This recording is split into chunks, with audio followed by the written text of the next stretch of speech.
Okay, so let's talk about closings. Ending an email is always difficult, and students reach the closing paragraph, that final paragraph, and usually they don't know what to do. So this is both for an email and for a letter in many ways. What do you do with your final paragraph? Well, you circle back to your goals. So you think about what you're trying to accomplish with this email or letter. In many cases, you're going to compliment the other person or the other organization in a sincere way. So based on something real, try not to be too grandiose, but maybe you will offer a compliment. Say thank you. So if they've done something nice for you, say thank you.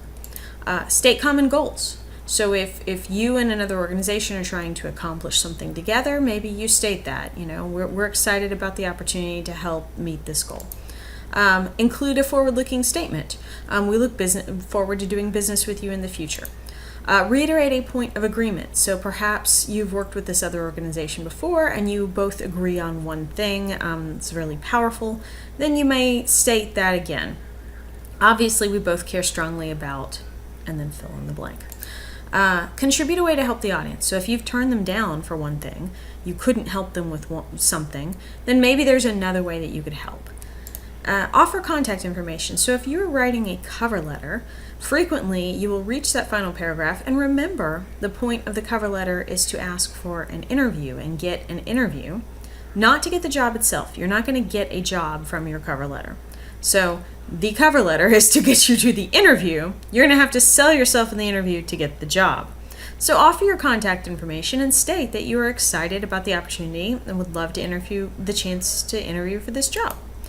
Address availability for a meeting. So should they want to talk to you further, here are your best times you would love to meet. Refer to a planned meeting or event. So if you are meeting the other person, maybe there is something planned, you're both members of an organization, you're going to see them in 3 weeks, then state that. Say, I hope that I get a chance to see you at the monthly meeting at blah, blah, blah. So state where you're going to see them. Last year we both attended the CBR conference in Minnesota, and I hope you're going to attend again. Maybe we can have dinner. So this is kind of how you close. And always be sincere. I mean, if you're going to, say you're going to meet them for dinner, then try to coordinate and meet them for dinner. So for that sign off, for the last part of the closing before your name, be aware I'm not dealing with signature blocks here.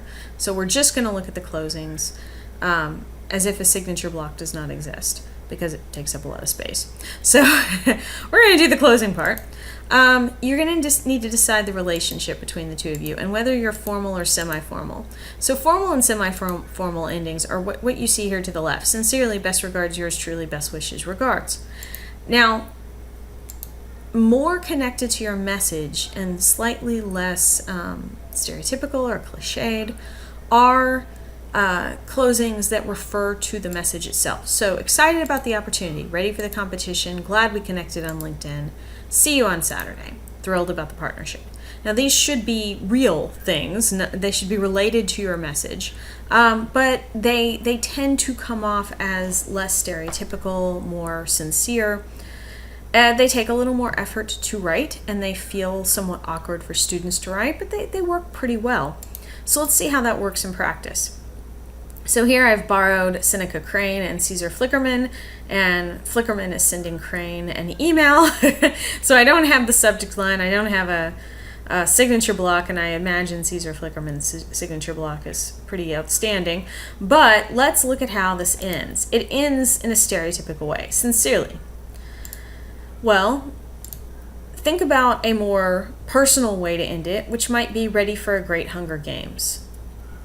Let's look at another one. Here we have best regards. Well, how could you end this? Note we have a please contact me with any questions statement in this final paragraph. So let's carry it over. Please contact me with questions. All right, now we have a James Bond, John Andre interaction. John Andre was a real spy. James Bond was a movie spy. But let's say Mr. Bond is coming to this event. Here we have a best wishes, which is a little more stereotypical. And then here we have thank you for your help at SpyCon, which is less stereotypical. Now you could also, in a more laid back way, just reference that he's going to be there. See you on Friday, John Andre.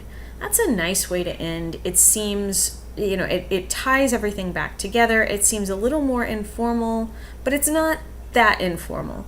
It is, and it seems sincere.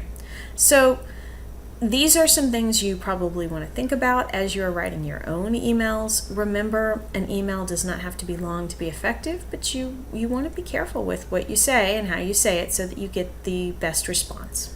I hope this helped. Always remember that your closings are your last impressions. So if you spend a lot of time on your first impressions, making everything look as good as possible, looking at your subject line, looking at your salutation, editing, your last impression is valuable too. So always leave on a good note. And that means that you don't belabor the bad points. And if you're giving someone bad news, you don't include it in the closing. Look at the positive side of the relationship. Don't be fake or false. You're not going to fix everything about a bad relationship, but include things that you can both agree on and end well. I hope this helped, and thanks for watching this video.